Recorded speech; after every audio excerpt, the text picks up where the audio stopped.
Hey guys, I'm here with Matt Murphy, co-author of the book 99 Thoughts on Caring for Your Youth Group. I have a copy here. I'm excited to meet with him. I got to talk with him a lot about this. So Matt, we did an interview with you already, but I wanted to kind of touch on some more things with you over video chat. What is one of the top thoughts you have out of this book? One of your favorite thoughts that kind of stands out for you? My biggest thought and what's called biggest theme of the book is that everyone's a caregiver. So you don't always have to refer things to the senior pastor or the youth pastor. That you, as a youth leader, a small group leader, have some abilities and capabilities to really reach into teens' lives and to love on them and be with them and be present with them.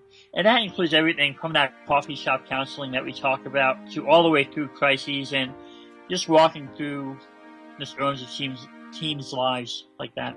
I love it.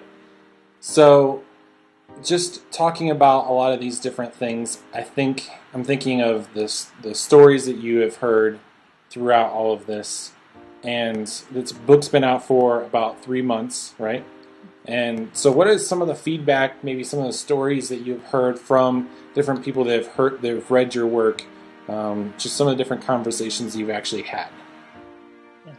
I got an email the other week, and the essence of it was this mother who was a small group leader got a handle of my book from her youth pastor, and essentially she said she was reading through the book and she read through the section on suicide actually a short time before a small group of junior high school girls came, and when her girls came over, they started talking about it. No one was actively actually suicidal, but they were talking about suicide. They were talking about self-harm. And the mother kind of emailed me so happy that she was able to feel comfortable in the conversation and engage the kids and engage them in a way that, she didn't have to feel apprehensive or scared, but kind of was able to be present for them and answer questions and talk to them through that situation. Wow, that's so good. I love the fact that it's having an effect with ministry and with kids.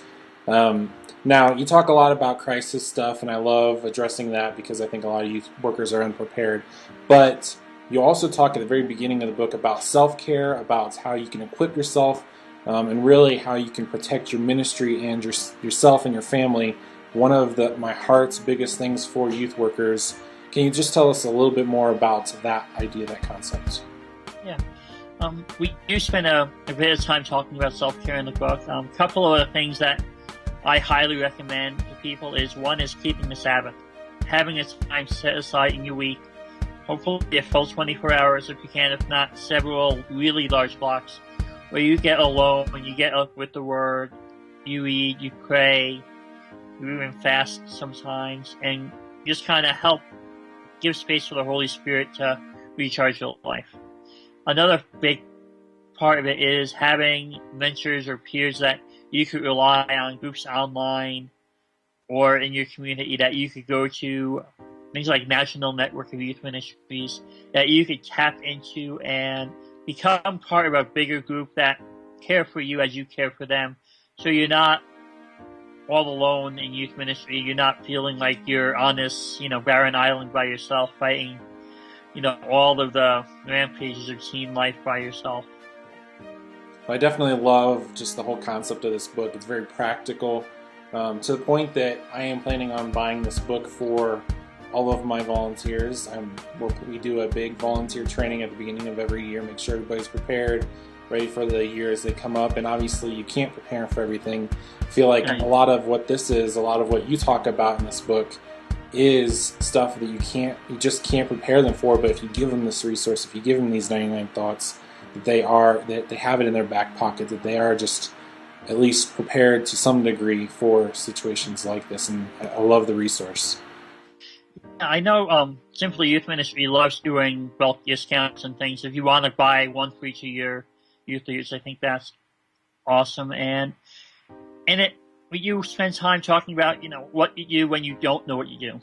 How to be present, how to stay with someone, how to engage them when in the back of your mind you're completely freaking out and don't know, whether or not this is an actual suicide case or if he's just talking about the afterlife and wants to talk about revelations. And just how to really weed through things and how to get someone from that point where you're completely panicking with them to a place where you're able to get them to a place of safety and security, that they feel safe, you feel comfortable, confident, and safe with them, and moving along the journey with them. Wow. Thank you so much for doing this interview, for writing this resource for youth workers. Did you want to plug your blog and your Twitter for everybody? Sure. I blog quasi regularly. I'm hoping to keep that up. Is at engagingtheshadowsofyouthministry.com. That's all one word, no periods, no hyphens. Engagingtheshadowsofyouthministry.com. And you can find me on Twitter at Matt, MATTMURPHY, MSWYM. And that's it. That is way too many letters I need to fix. We'll have a link below just so that everybody can just click on the link. They don't have to script out this video chat. But thank you so much for doing this video chat with us, and hopefully we get some more youth workers equipped and prepared for these different situations. Great. Thanks a lot.